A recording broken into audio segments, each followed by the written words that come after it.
Experience big band jazz with the Kicks Band of Fargo-Moorhead. This 17-piece premier adult big band sponsors educational events and outstanding performances all year long. Kicks Band's concerts are dynamic, energetic, and fun. Enjoy a great night out while supporting local art.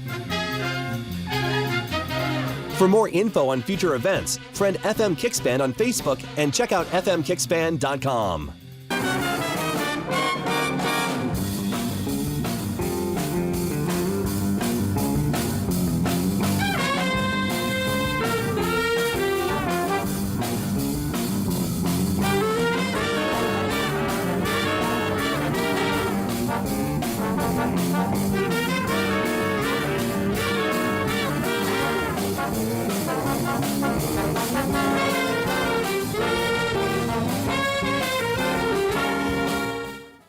Well, if that didn't just get you moving, the Kicks Band of Fargo-Moorhead performs authentic jazz in our community. And with COVID-19 restrictions, throwing live concerts has been a bit of a challenge. Here to tell us more is the musical director, Tim Johnson. Welcome, Tim. Hello, thank you for having me. Absolutely. So tell us a little bit about how this band got started. Well, the Kicks Band was founded in 1975 by a longtime band director, Ed Christensen. He taught band at Fargo North. And over the years, they met once a week and played a few gigs, but he really stressed playing great big band literature, giving musicians experiences, playing solos, and music socializing. Okay, well, I mean, jazz is kind of a fun one to sit around and listen to and socialize to. So what does a typical year look like for the Kicks Band? Well, I'll start planning many months out in advance, and say if we start our season in October with a fall concert, we'll have a winter concert usually in February, a spring concert in April or May, and then we do a January event with 4 concerts for the FM Learning Bank, where we play for nearly 3,000 area 5th graders. It's sort of a history of jazz show. And in April, Jazz Appreciation Month, we have an all-city high school jazz band festival where we had Moorhead, Fargo, and West Fargo School participate. That's a lot of fun. And then we'll do summer concerts. This year we have 5 summer park concerts ready to go, and then we'll intermingle that in with hopefully a couple of artist residencies with schools, and perhaps a few wedding dances or private events. Well, it sounds like you keep yourselves pretty busy with this. So, although there could be some challenges involved in it too. So, do you run into any of those running this kind of a organization? We do. Some of the challenges include, well, getting 17 adult jazz musicians together can be a challenge just to start with, let alone getting 3 rehearsals in a concert. But, you know, the musicians are dedicated and we fill in as we need. Finances can be a challenge with rental and advertising and buying music and posters. But one of the other challenges is selecting the right music for our group. I can't just pick any, that song sounds great, but it might not quite fit how our organization, with the players, how that works. So I spend quite a bit of time choosing the right charts for our group too. Mm-hmm. And then obviously that's what makes it a little bit more successful as well. And what other little items would make it successful for the band?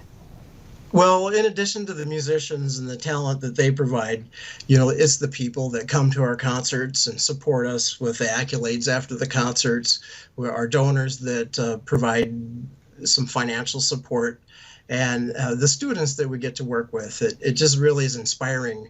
One of the things that we do with the artist residency is we'll have a side-by-side sit-down workshop where the adult jazz professional is sitting right next to the high school student within an arm's reach, and we'll take turns playing, and they'll be able to watch the professional, and we'll coach, and that can be a real meaningful experience.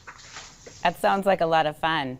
It's great that you're doing all this for the community, and especially those.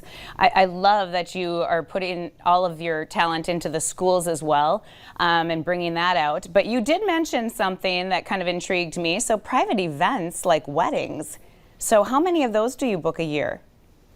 Well, we can book, quite a few. Often we'll play 2 to 3 a year. We could do more. It's really, if you start looking at the cost of DJs and whatnot, it's comparable. So hopefully we'll do more next year, right? Right. Well, that's for sure, because obviously the pandemic has caused a few issues there. So do you have any concerts coming up?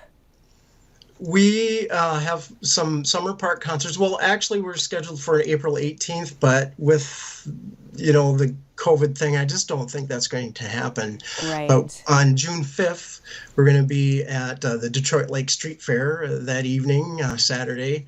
We're doing the fourth Thursday of each month, June, July, and August at Gooseberry Mounds Park in Moorhead. Okay. That's fantastic. Yeah, and one of our big events is August 8th. It's scheduled for right now with a jazz festival. There had been the Christopher Hansen had a jazz festival that he brought from Minot, and he had been running that for 25 years. And last year he said, well, it's 25 years. I think I'm going to let this go.